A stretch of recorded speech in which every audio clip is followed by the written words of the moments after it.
snowballs falling out of the sky.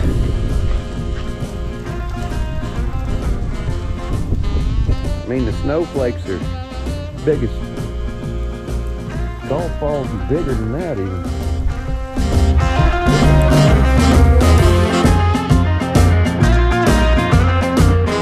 Old ZTR here. I told you in the last video, we've been trying to break everything we own and tear up everything we can tear up, and well, we just about ain't far off from that mark. I mean, even our dang chainsaws have been tore up. Well, we got a new top end cylinder kit, piston stuff for this one. One of my hired hands burnt this one up a while back. Just now getting around to fixing it. I put a new carburetor on my other one. And both these are an MS260 Pro steel.